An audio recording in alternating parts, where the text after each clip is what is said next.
হরে Krishna. 2024 16ই August শুক্রবার, পবিত্র শ্রাবণ মাসের শুক্লপক্ষের একাদশী, পবিত্রারোপণী একাদশী। একাদশীর ব্রত খুব নিষ্ঠা সহকারে আমাদের পালন করা উচিত, কারণ একাদশীর ব্রত পালনের ফলে আমাদের কোটি কোটি পাপ ধুয়ে যায়। তাই আশা করছি সবাই প্রত্যেকটা একাদশীর ব্রত খুব নিষ্ঠা সহকারে পালন করছেন।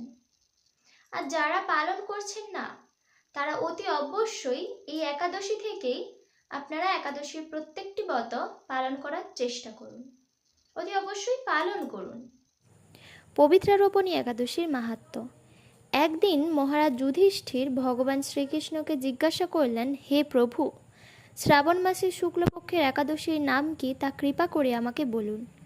শ্রীকৃষ্ণ বললেন, হে মহারাজ, এখন আমি সেই পবিত্র ব্রত মাহাত্ম্য বর্ণনা করছি।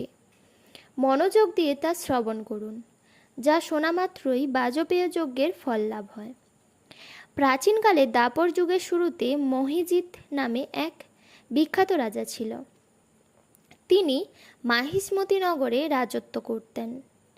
কিন্তু দুঃখের বিষয় এই যে তার মনে বিন্দুমাত্র সুখ শান্তি ছিল না, কেননা তিনি ছিলেন অপুত্রক। পুত্রহীনের ইহলোক পরলোক কোথাও সুখ হয় না। এইরূপ চিন্তা করতে করতে বহুদিন কেটে গেল, কিন্তু তবুও পুত্রমুখ দর্শনে রাজা বঞ্চিত রইলেন। নিজেকে অত্যন্ত দুর্ভাগা মনে করে রাজা চিন্তাগ্রস্ত হলেন। প্রজাদের সামনে গিয়ে বলতে লাগলেন, হে প্রজাবৃন্দ, তোমরা শোনো, আমি এই জন্মে তো কোনো পাপ কাজ করিনি, অন্যায়ভাবে আমার রাজকোষ বৃদ্ধি করিনি, ব্রাহ্মণ বা দেবতাদের সম্পদ কখনো গ্রহণ করিনি।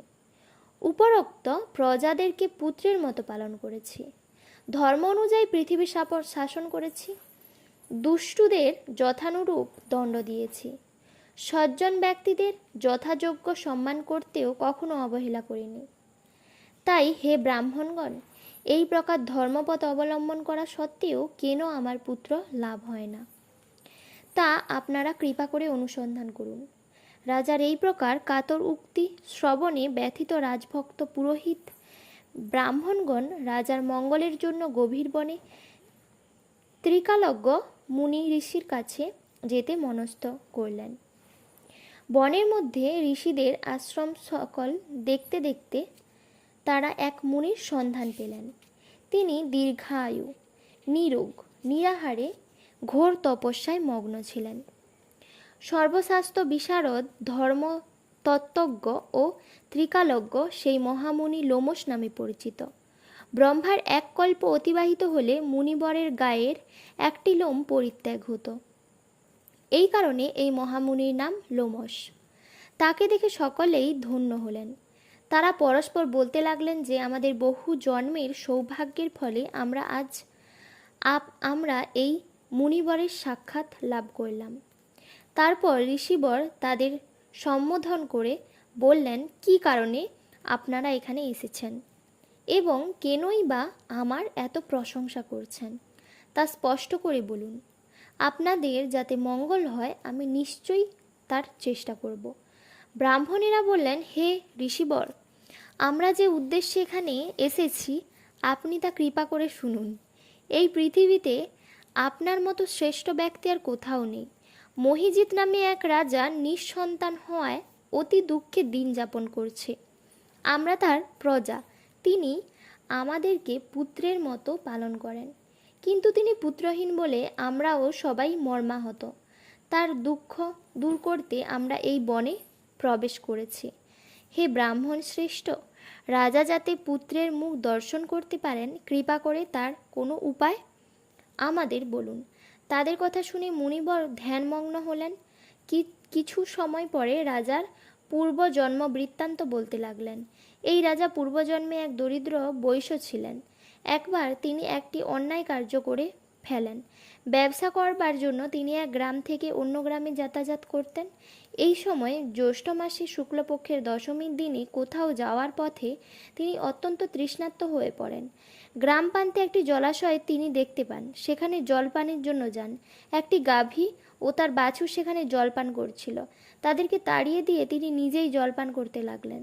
এই পাপকর্মের ফলে তিনি পুত্র সুখে বঞ্চিত হয়েছিলেন। কিন্তু পূর্বজন্মের কোনো পুণ্যের ফলে তিনি এই রকম নিষ্কণ্টক রাজ্য লাভ করছেন। হে মুনিবর, শাস্ত্রে আছে যে পুণ্য দ্বারা পাপ ক্ষয় হয়। তাই আপনি এমন একটি পূর্ণব্রতের উপদেশ করুন যাতে তার প্রারব্ধ পাপ দূর হয় এবং আপনার অনুগ্রহে তিনি পুত্র সন্তান লাভ করতে পারেন। লোমশ মুনি বললেন, শ্রাবণ মাসের শুক্লপক্ষের পবিত্র রোপণী একাদশীর ব্রত অভীষ্ট ফল প্রদান করে। আপনারা যথাবিধি তা সকলে পালন করুন। লোমশ মুনির উপদেশ শুনে আনন্দ চিত্তে গৃহে প্রত্যাবর্তন করে রাজাকে সে সকল কথা জানালেন। তারপর সকলে মিলে মুনির নির্দেশ অনুসারে ব্রত পালন করলেন। তাদের সকলের পূর্ণ ফল রাজাকে প্রদান করলেন। তবে রাজমহিষী গর্ভবতী হলেন। উপযুক্ত সময়ে বলিষ্ঠ সর্বাঙ্গ সুন্দর এক পুত্র সন্তানের জন্মদান করলেন। ভবিষ্যোত্তর পুরাণে এই মাহাত্ম্য বর্ণিত হয়েছে।